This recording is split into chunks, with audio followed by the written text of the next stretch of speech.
Nicolas Maduro, the man currently at the center of one of the most volatile geopolitical dramas in the Western Hemisphere, has once again drawn the world's attention.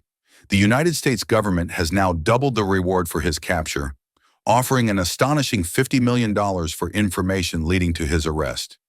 Accused of being one of the largest narco-traffickers in the world, this staggering bounty adds yet another layer to the complex and controversial story of a man who rose from the streets of Caracas to become the president of Venezuela, and now one of the most wanted political figures on the planet.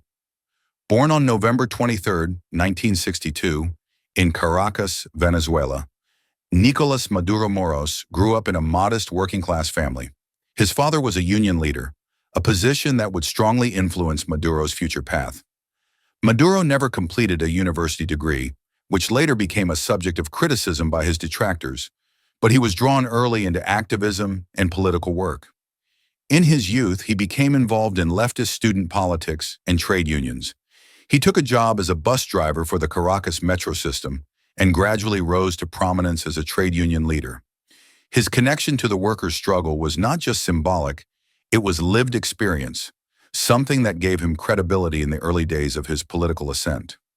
Maduro's real political break came through his association with Hugo Chávez, Venezuela's firebrand socialist leader who attempted a military coup in 1992 and later rose to power through democratic elections.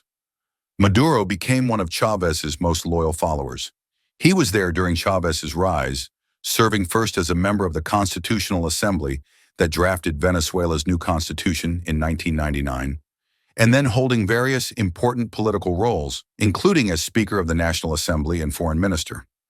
In these roles, Maduro earned a reputation as a disciplined, loyal, and ideologically committed Chavista, a man who would do whatever it took to carry the Bolivarian revolution forward. When Chávez's health began to deteriorate in 2011 due to cancer, he named Nicolas Maduro as his successor. This endorsement was crucial. Chávez commanded immense popularity among Venezuela's poor and working-class citizens, and his blessing effectively handed Maduro the presidency after Chávez's death in 2013.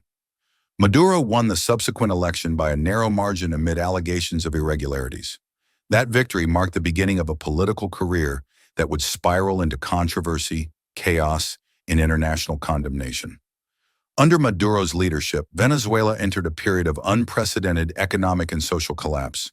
Initially blaming economic sabotage by foreign actors and internal opposition, Maduro implemented price controls and nationalizations that contributed to runaway inflation and the collapse of public services. The once wealthy oil-producing nation saw its economy shrink by over 75% between 2014 and 2021. Hyperinflation soared, food and medicine became scarce, and millions of Venezuelans began fleeing the country in search of basic necessities and safety. It became one of the largest migration crises in modern history, displacing more people than conflicts in Syria or Afghanistan during the same period. Despite these challenges, Maduro clung to power. He accused his enemies, both domestic and international, of waging an economic and psychological war against the revolution. He leaned increasingly on the military, giving generals control over key sectors of the economy and ensuring their loyalty through access to power and wealth. Simultaneously, he cracked down on opposition voices, jailing political opponents, censoring media outlets, and allegedly using torture and intimidation to maintain control. In 2018, Maduro won re-election in a vote widely regarded as fraudulent by international observers and many Venezuelans. Major opposition parties were banned from participating, and voter turnout was low. Following the election, many countries, including the United States, Canada, and much of the European Union, declared Maduro's presidency illegitimate and instead recognized opposition leader Juan Guaidó as interim president. Maduro responded with defiance, calling the international backlash a coup attempt and tightening his grip on power. Amid this political standoff, the humanitarian situation in Venezuela worsened. Hospitals lacked basic supplies. Electricity blackouts became routine. Citizens stood in long lines for bread and fuel. Reports of extrajudicial killings by government security forces increased. The international community imposed sanctions on Maduro and his inner circle, freezing their assets abroad and restricting their access to global financial systems. But Maduro remained unmoved, bolstered by support from countries like Russia, China, and Iran. As if the internal turmoil weren't enough, Maduro's name became further entangled in accusations of international drug trafficking. U.S. prosecutors alleged that he and his top officials had turned Venezuela into a narco-state, collaborating with criminal organizations such as the Colombian FARC to ship tons of cocaine to the United States and elsewhere. These allegations culminated in criminal indictments in U.S. courts, branding Maduro as a narcotics trafficker. The U.S. government initially offered a $15 million reward for information leading to his capture. Now that reward has ballooned to $50 million, a reflection of how seriously American authorities view the threat he poses. Maduro, for his part, has dismissed these allegations as imperialist lies, designed to justify foreign intervention and regime change. He has often used anti-American rhetoric as a rallying cry, presenting himself as the last line of defense against foreign domination.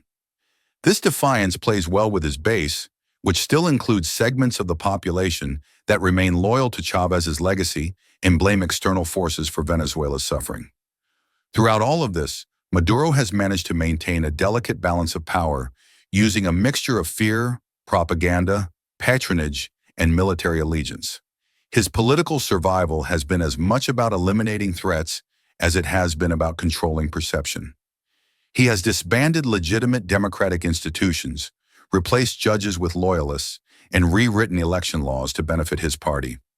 In recent years, he has even tried to rehabilitate his global image by inviting opposition figures into staged dialogues, though these are largely seen as performative. Today, in 2025, Nicolas Maduro finds himself in an unusual and dangerous position.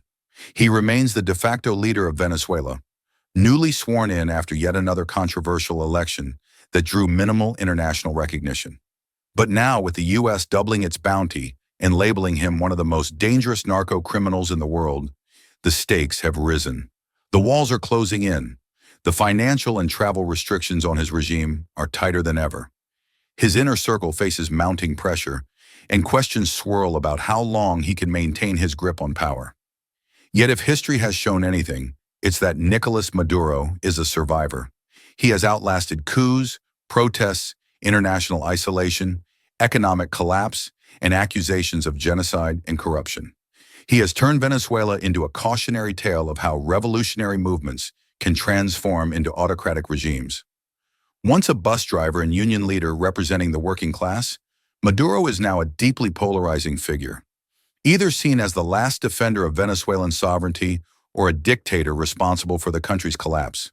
His story is far from over. Whether he ends up deposed, exiled, imprisoned, or somehow continues his rule, one thing is certain: Nicolas Maduro's legacy will be felt for generations, both within Venezuela and far beyond its borders.